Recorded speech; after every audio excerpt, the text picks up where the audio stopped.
भजनलाल सरकार का शिक्षा की गुणवत्ता और सरकारी स्कूलों की दशा सुधारने पर पूरा फोकस है। इसी क्रम में शिक्षा विभाग ने नई पहल की है, जिसके तहत अब पीईओ और उससे ऊपर के सभी अधिकारियों को हर माह 4 बार गांव में रात्रि विश्राम करना होगा। पेश है इस पर हमारी एक खास रिपोर्ट। शिक्षा मंत्री मदन दिलावर ने शिक्षा अधिकारियों के स्कूलों में कम रात्रि ठहराव को गंभीरता से लिया है। इसके लिए उन्होंने सुधार के निर्देश दिए, जिसके बाद शिक्षा विभाग ने पीईओ और उससे ऊपर के सभी अधिकारियों के लिए हर माह 4 बार गांवों में रात्रि विश्राम अनिवार्य कर दिया। इस दौरान उन्हें विद्यालय की सुविधाएं, व्यवस्थाएं और शिक्षा के स्तर का आकलन करना होगा। शिक्षण व्यवस्था में सुधार को लेकर ग्रामीणों से संवाद कर विद्यालय विकास के लिए फीडबैक लेना होगा। शिक्षा मंत्री की पहल, विभाग का नवाचार। शिक्षा विभाग के अधिकारी जाएंगे गांव-गांव, ढानी-ढानी। स्कूलों की स्थिति परखने के लिए गांवों में रात्रि बिताएंगे अधिकारी। शिक्षा विभाग ने इसके लिए सख्त निर्देश जारी किए। अब हर माह 4 बार गांवों में रात्रि विश्राम करना अनिवार्य है। शिक्षण व्यवस्था में सुधार को लेकर ग्रामीणों से संवाद भी करेंगे अधिकारी। विद्यालय विकास के लिए फीडबैक लेंगे अधिकारी। रात्रि विश्राम से सरकारी स्कूलों का ग्रामीणों और अभिभावकों से बढ़ेगा जुड़ाव। मूलभूत सुविधाओं पर भी अभिभावकों से होगा विचार विमर्श।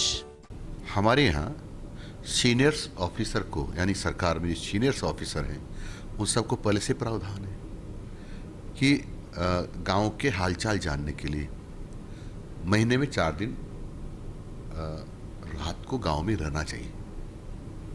हमने कोई नई बात नहीं की है, ये थोड़ा सा उसको नीचे लाए होंगे हम। और हमने कहा कि शिक्षा विभाग और पंचायत राज विभाग के अधिकारी भी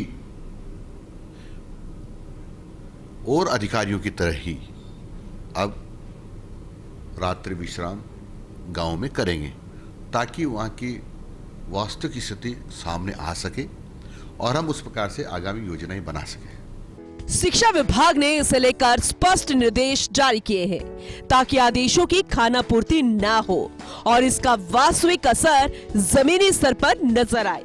अधिकारी केवल उपस्थिति दिखाने के लिए नहीं, बल्कि रात्रि 6 बजे से सुबह 6 बजे तक गांव में ही रुके। यह सुनिश्चित करने के लिए विभागीय पोर्टल पर रात्रि विश्राम की रिपोर्ट दर्ज कराना भी अनिवार्य किया गया है।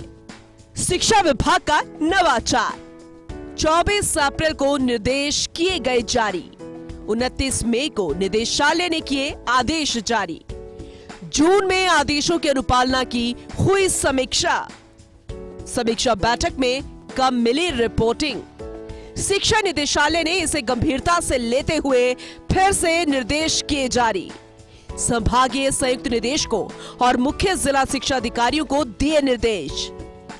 सतत पर्यवेक्षण और प्रभावी मॉनिटरिंग के दिए गए निर्देश, जिससे योजना का क्रियान्वयन ईमानदारी और पारदर्शिता से हो।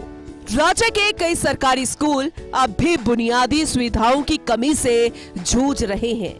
ऐसे में इस योजना के जरिए नियमित निगरानी और संवाद के माध्यम से समस्याओं की पहचान हो सकेगी, और जब अफसर गांव में रात बिताएंगे तो अभिभावक और जनप्रतिनिधि भी सक्रिय भूमिका में आएंगे।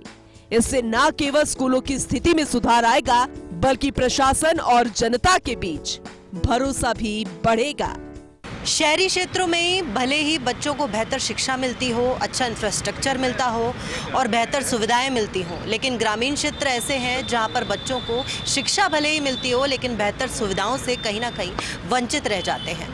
और अब इसी पहल के तहत शिक्षा मंत्री मदन दिलावर ने एक नया आदेश निकाला है, जिसके तहत शिक्षा विभाग के अधिकारियों को ग्रामीण क्षेत्रों में गांव-गांव ढाणी जाकर 4 रात वहां पर बितानी होगी और अभिभावकों से और ग्रामीणों से संवाद स्थापित करना होगा, जिससे जो स्कूलें हैं जहां पर सुधार की आवश्यकता है, अच्छा इंफ्रास्ट्रक्चर नहीं है, वहां पर फीडबैक रिपोर्ट तैयार होगी और उस पर काम होगा, ताकि बच्चों को बेहतर सुविधा के साथ बेहतर शिक्षा भी मिल सके।